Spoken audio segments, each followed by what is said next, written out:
Now, the beach bill is fascinating. It had been introduced at the request of Glenn Jackson. He had the bill introduced because historically the beaches were public property because they were our predecessor to Highway 101, they were the highway. And he thought they ought to be preserved and not encroached upon. That piece of legislation became very controversial in the 67th session.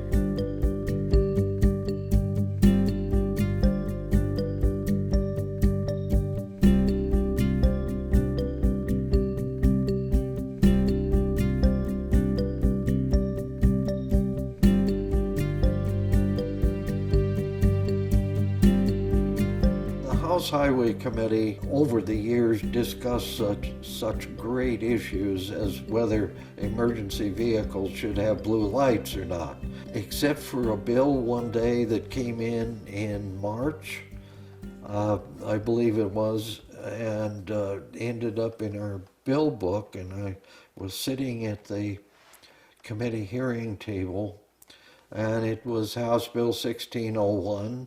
It was one of the shortest bills that I had seen, and I looked at the bill, and it says that lands along the ocean shore shall be taken by prescription in the name of the state for public use. And what it intended was to give the Highway Commission some means of protecting the so-called dry sand area, somewhat unstable land that was used widely for picnicking and kite flying and sandcastle building and so on. This was no simple bill that came, and there were no other states except Texas where they had established access to some of the beaches there. There was very little case law in the courts, and there was almost no legislative law. The beach bill was in a committee of two older guys, a House Republican chairman from Grants Pass and a vice chairman Democrat from Southeast Portland, both of them in their late 70s. Neither of them with any legal experience. Prescription was a procedure that came from English law over the centuries, and it was mainly used from one private individual to another, where if you use someone's property that's not yours, real property, and you used it openly, notoriously, and continuously, as the law reads, for 10 years or more with no objection from the owner, you could acquire rights to it and ownership of it. And I didn't see how in the world a bill like that could ever pass. Oswald West in 1913 had already claimed the beaches public, but only the wet sand portion mainly for highway travel, wagons and those early vehicles that we had. The controversies especially arose over the difficulty of defining the limits of those lands.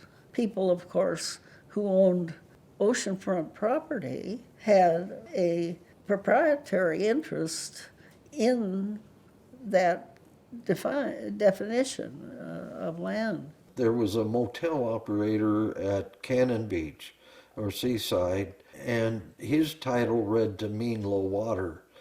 And there were rumblings that the state may move to acquire the lands, and he fenced the beach off, clear down into the wet sand area, and put up signs that says, "This is for our motel clients only."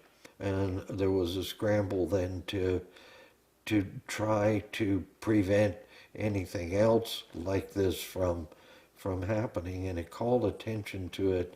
And the beach bill said, no, we're going to go up to some point. The vegetation line was going to be beach property, state property. But rather than going on the vegetation, we see where the vegetation is, or pick a line, and ultimately the legislature picked the 16-foot line. And then they had it surveyed, and that became the demarcation line between the public's beach and the landowner's private property. So that bill was amended very significantly to provide that that definition would be systematically made from the California border to the Columbia River, and the state would protect that area. And all of a sudden, KGW, the general manager of KGW, Ansel Payne, went on Sunday night and told people to call, wire, write your legislators. And the next Monday, our phones were ringing off the hook. And we were getting telegrams.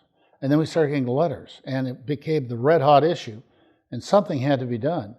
And so Bonnie Montgomery decided to take the bill out of the committee that was in the Transportation Committee and put it in a new committee that he formed with Lee Johnson, who was a lawyer, Jim Redden, the minority leader, a lawyer, and they made them co-chairs. And they put all of the coastal legislators, I think 4 of them from the Oregon coast on it, and 4 prominent Willamette Valley legislators who would tend to be pro.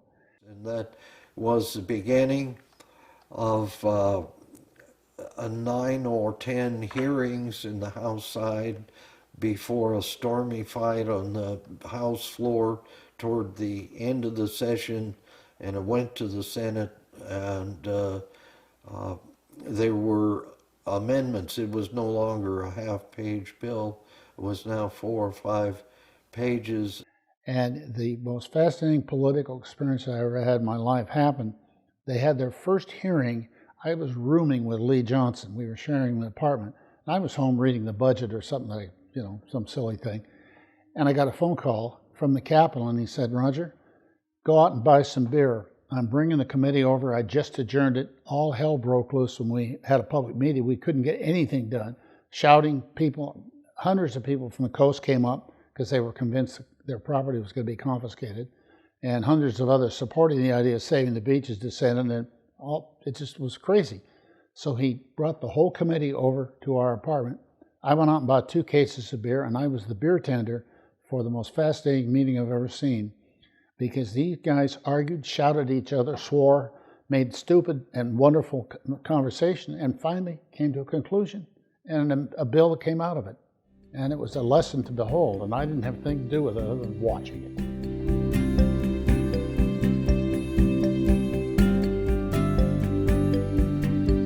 Eventually, that was challenged in the federal court, but the federal 3-judge federal court agreed with that.